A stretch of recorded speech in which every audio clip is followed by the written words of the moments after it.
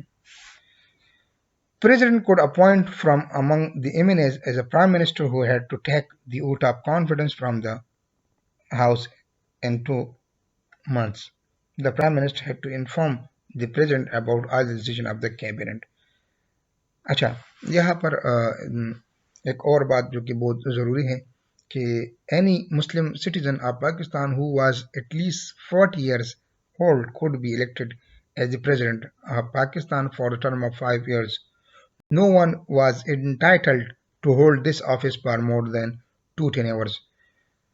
کوئی بھی 40 سال سے زیادہ وہ ایک مسلمان جو ہے وہ صدر جو ہے وہ بن سکتا ہے، اس کے لیے جو پروسیجر ہے، جو الیکشن ہے وغیرہ، اس میں کنٹیسٹ کر سکتا ہے۔ لیکن اس میں ایک بات یہ تھی کہ 2 ٹینور تھے، کہ 2 ٹینور سے زیادہ، مثال کے طور پر عارف علوی ہمارا صدر ہے، وہ 5 سال کے لیے بن گیا، تو 5 سال بعد نہیں، 5 سال اور کریں گے، اس کے بعد پھر وہ صدر نہیں بن سکتے، صرف 2 ٹینور کر سکتے تھے۔ لیکن یہ ہم 1956 کی آئین کی بات کریں، 1973 کی نہیں۔ 1973 میں یہ اب یہ بات نہیں ہے کہ ٹینور کتنے ٹینورز کر سکتے ہیں، وہ لامحدود ٹینور تھے۔ مثال کے طور پر 18 امینڈمنٹ سے پہلے نواز شریف 2 دفعہ وزیر اعظم بن گئے تھے، لیکن جیسے ہی 18 امینڈمنٹ آیا اور اس میں وہ ٹینور والی بات جو ہے وہ ختم ہو گئی، تو 2013 میں نواز شریف پھر وزیر اعظم جو ہے وہ 30 دفعہ بن گئی۔ تو اب وہ ٹینور سسٹم جو ہے وہ 1973 کا آئین میں ختم ہو گیا ہے۔ اب اس وقت ہم صرف 1956 کے آئین کو ڈسکس کر رہے ہیں۔ اچھا، پریزیڈنٹ کو 3/4 members of the assembly could impeach. اگر اسمبلی میں مثال کے طور پر 46 بندے ہیں، تو 30 بندے اگر صدر جو ہے اس پر کوئی کیس ہو یا کوئی اس طرح مینٹل لیول، فزیکل لیول، کوئی بھی ایسا کیس یا کرپشن کا ہو، تو اس کو امپیچ کیا جا سکتا ہے۔ لیکن اس کے لیے شرط یہ ہے کہ ممبران کی کل تعداد کا یعنی 4 میں سے 3 جو ہے وہ ممبران کا ہونا لازمی ہے۔ Minister could be taken from outside the National Assembly, but they were to get themselves elected within the 6 months. باہر سے بھی ایک بندہ جو ہے اس کو منسٹر بنایا جا سکتا ہے، لیکن اس کے لیے لازمی تھا کہ وہ 6 مہینوں کے اندر پھر الیکشن کے ذریعے اسمبلی آ جائے، الیکشن میں کامیاب ہو کر آ جائے۔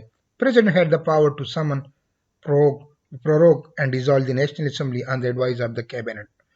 President کے ساتھ یہ اختیار تھا کہ وہ اجلاس طلب کرے، اجلاس کو جو ہے وہ ختم کرے اور اس کو تحلیل کرے۔ No bill imposing taxes or involving expenditure could be moved without his consent. He had partial veto power. He could give or withhold his assent to a bill passed by the assembly. صدر کے پاس یہ اختیار تھا کہ اگر assembly نے کوئی بل پاس کیا ہے یا موو کیا ہے تو اس کو ودہولڈ کر سکتے ہیں۔ لیکن اب اگر ہم یہ سارا سچویشن انالائز کریں تو یہ اگرچہ ایک پارلیمنٹری فارم آف گورنمنٹ تھا، لیکن یہ فل پلیج پاور پرائم منسٹر کے ساتھ نہیں تھا۔ اس کو ہم فل پلیج پارلیمانی نظام نہیں کہہ سکتے، کیونکہ صدر کے پاس پارلیمانی نظام میں اختیارات بہت محدود ہوتے ہیں، اس کے ساتھ یہ اختیارات نہیں ہوتے جو ہم ڈسکس کر رہے ہیں۔ Prime Minister and his cabinet were to aid and advise the President. The President was required to follow the advice of the cabinet except where he was empowered to act his discretion.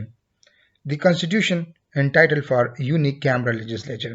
Unicameral legislature کا مطلب ہے کہ ہماری جو parliament ہے اس میں ایک Saint ہوتا ہے اپر ہاؤس اور ایک لوور ہاؤس نیشنل اسمبلی ہوتی ہے۔ تو اس وقت چونکہ سینٹ نہیں تھا، 1962 کے آئین میں بھی سینٹ نہیں تھا، صرف ایک ہی ہاؤس تھا، اور اسی وجہ سے دونوں جو ہمارے 1962 اور 1956 کے آئین تھے وہ دونوں یونیک کیمرل تھے۔ صرف ہمارا واحد جو آئین ہے 1973 کا، اس میں وہ بائی کیمرل ہے، اس میں 2 ہاؤسز ہے، اپر بھی ہے لوور بھی ہے، سینٹ اور نیشنل اسمبلی دونوں. The age limit for a candidate for a seat in the National Assembly was 25 years. کوئی بھی بندہ جو کہ جس کا عمر 25 سال ہو وہ نیشنل اسمبلی کا الیکشن لڑ سکتا تھا. The principle of parity was accommodated in the constitution. Parity mean برابری. West Pakistan was treated as one unit. جو موجودہ پاکستان ہے اس کو as a one unit declare کیا گیا، جس میں سارے صوبوں کو ایک صوبہ بنایا گیا، اور یہ 1955 میں، اس سے پہلے ہوا تھا.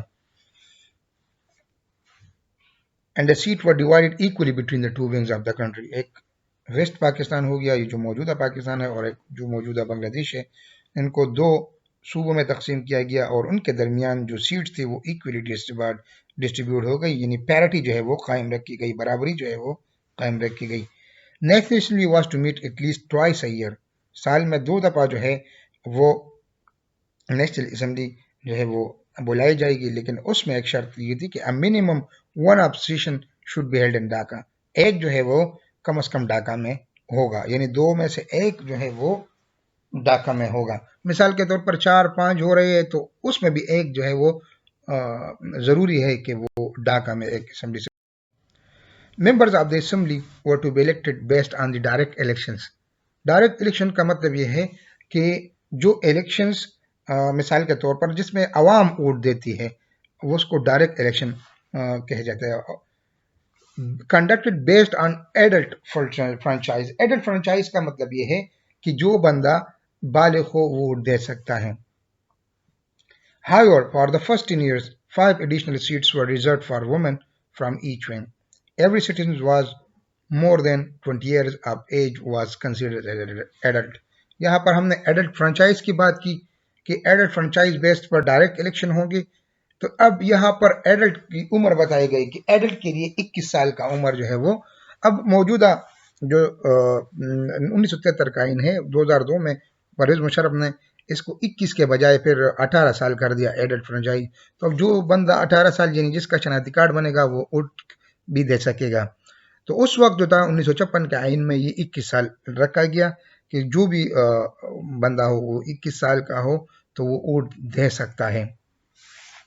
The provincial structure was similar to that of the center. اور جس طرح سینٹر کا مرکز کا اسٹرکچر تھا اسی طرح ہی provincial structure رکھا گیا. There were 300 members in the both provincial assemblies. 10 additional seats were reserved for women. Punjab was given 40% seat in the West Pakistan assembly, کیونکہ پنجاب میں آبادی زیادہ تھی اسی وجہ سے ان کو زیادہ سیٹ جو ہے وہ دی گئی. It was a written constitution, it was a flexible constitution and 2/3 member of the assembly could bring an amendment to the constitution. Flexible کیوں تھا؟ کیونکہ اگر کوئی بھی مثال کے طور پر 2/3 majority of the assembly آ جائے اور وہ چاہے کہ اس میں ہم ترمیم کر سکتے تھے، بالکل کر سکتے تھے، تو اسی وجہ سے it was a flexible constitution. Fundamental rights were made justiciable. However, the president had the power to suspend fundamental rights in case of emergency. اگر fundamental right جو ہے وہ state کی ذمہ داری ہے کہ وہ دے گی، لیکن اگر ایسی ناخوشگوار حالات ہے یا ایمرجنسی کی حالت ہے تو اس میں صدر کے پاس جو ہے وہ یہ اختیارات ہے کہ وہ فنڈامنٹل رائٹس کو بھی ویٹو کرے، اس کو بھی سسپینڈ کرے. اچھا، Urdu and Bengali were declare as the state languages. اس پر ہم نے 1956 تک جو اسٹرگل تھا کانسٹیٹیوشن اس میں ڈسکس کی تھی کہ ایک بہت بڑا کنفلکٹ تھا دونوں ونگز کے درمیان، کیونکہ بنگال کے لوگ یہ کہہ رہے تھے کہ بنگالی کو جو ہے وہ قومی زبان بنایا جائے، اور اردو جو ہے وہ ایز اے نیشنل لینگویج بنائی جا رہی تھی. قائد اعظم مودودی جناح نے بھی اپنی اسپیچز میں کہا تھا، علیہ قطری خان نے بھی کہا تھا. تو اس پر ایک بہت بڑا اعتراض بنگالیوں کی طرف سے آیا تھا کہ یہ نہیں ہونا چاہیے. بہرحال 1956 کے آئین میں تاکہ اختلافات نہ ہو اس وجہ سے دونوں زبانوں کو